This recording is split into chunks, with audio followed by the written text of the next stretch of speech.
Après le Pakistan, direction Hong Kong pour la collision qui prend la 3e place de notre classement.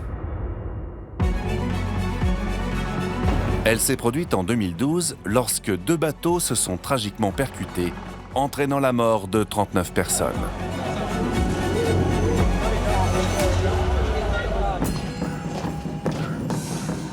Chaque année, le 1er octobre, des festivités sont organisées dans tout le pays à l'occasion de la fête nationale chinoise pour célébrer la fondation de la République populaire de Chine.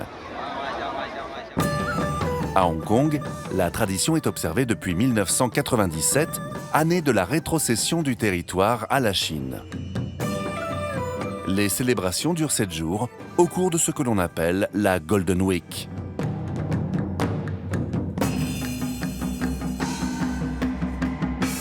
Le 1er octobre 2012, des milliers de personnes et 150 bateaux se rassemblent pour assister au spectaculaire feu d'artifice qui sera lancé au-dessus de l'eau dans le port de Victoria.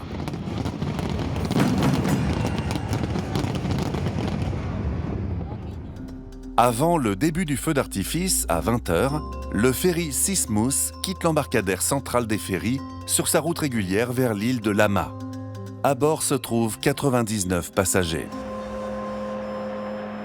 15 minutes plus tard, le Lama 4 quitte l'île de Lama dans la direction opposée avec 127 passagers à bord. À bord se trouvent les employés et les familles de la société HK Electric en excursion d'une journée pour assister au feu d'artifice. Parmi eux se trouvent 32 enfants. Mais en chemin, une catastrophe se produit. 8 minutes après le départ, le Sismouth percute le Lama 4, provoquant une large entaille de 9 mètres carrés dans la coque. En quelques instants, le compartiment moteur est inondé. L'eau de mer s'y engouffre, provoquant l'enfoncement immédiat de la poupe, emprisonnant tout le monde à l'intérieur. Le Lama 4 disparaît en quelques minutes. Le Sismouth, endommagé à l'avant, mais toujours à flot, parvient à rejoindre la jetée à quelques centaines de mètres de là, sur l'île de Lama.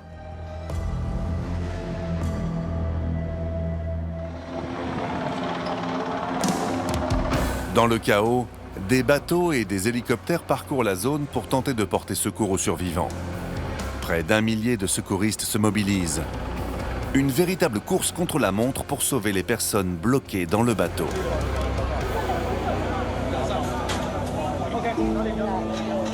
Malgré leurs efforts, 39 personnes vont perdre la vie, dont 8 enfants. 92 autres passagers sont blessés. Le lendemain, alors que le pays est encore sous le choc, le gouvernement décrète 3 jours de deuil national.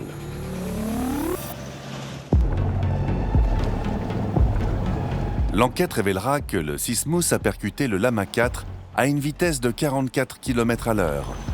Certains ont émis l'hypothèse que les lumières du rivage auraient masqué les feux de navigation des navires, tandis que d'autres ont supposé que le capitaine du Lama 4, trop focalisé sur le positionnement de son bateau pour faire admirer le feu d'artifice à ses passagers, n'a pas prêté attention aux navires voisins.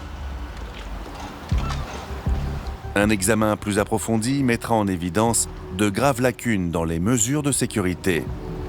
Les capitaines du Sismouth et du Lama 4 seront respectivement condamnés à 8 ans et 9 mois de prison pour homicide involontaire et mise en danger de la vie d'autrui. Nous devons tirer les leçons de cet accident pour assurer la sécurité maritime et restaurer la confiance de la population. J'annonce aujourd'hui que les feux d'artifice de la fête nationale seront suspendus pendant 1 an.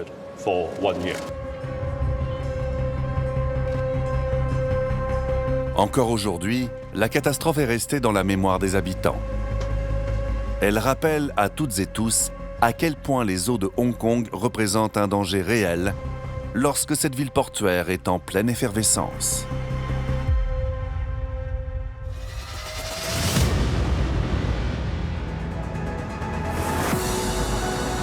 Face à l'immensité du ciel, il est parfois difficile d'imaginer que des collisions en plein vol sont possibles. Pourtant, dans les grandes métropoles, la gestion du trafic aérien doit être extrêmement rigoureuse pour éviter que de telles tragédies puissent se produire.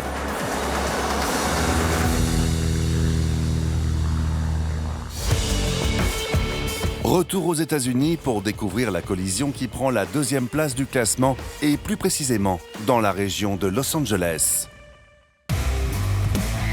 Avec 5 grands aéroports, 4 aérodromes militaires et des dizaines de petits aéroports destinés aux avions privés, la ville est réputée pour avoir l'un des espaces aériens les plus complexes au monde.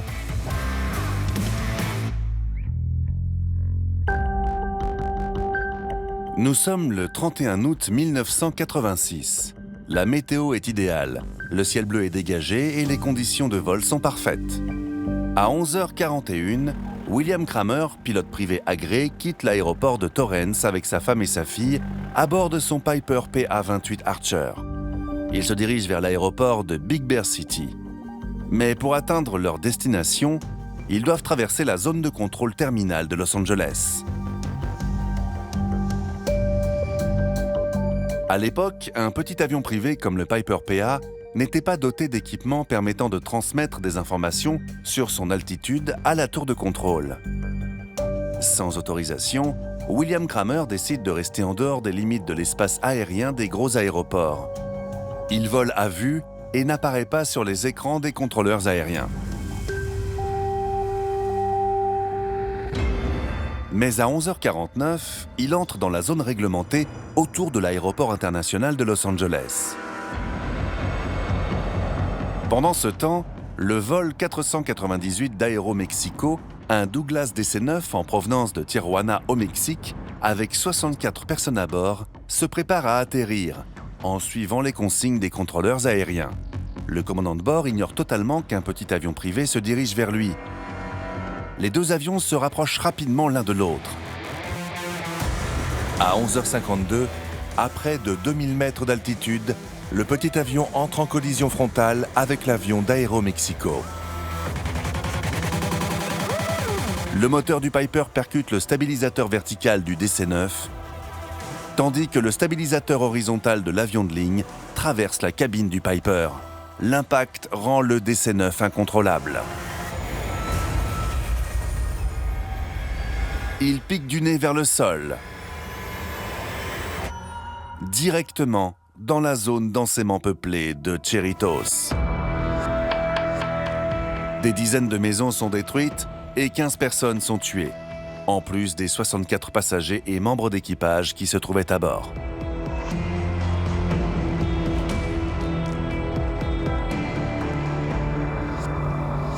À quelques rues de là, l'épave du Piper est retrouvée dans la cour d'une école primaire déserte, sans aucun survivant à l'intérieur de l'appareil. Au total, 82 personnes ont perdu la vie et 8 présentes au sol ont été blessées. Les experts émettront l'hypothèse que William Kramer a pu être occupé à consulter des cartes et à vérifier son itinéraire et n'a ainsi pas vu l'avion qui le précédait. Quant au DC-9, sa position ne lui permettait pas de repérer la présence du petit avion sur sa trajectoire. Malgré l'erreur manifeste du pilote du Piper, l'enquête conclura à une faillite globale du système de sécurité aérienne mis en œuvre dans la région de Los Angeles.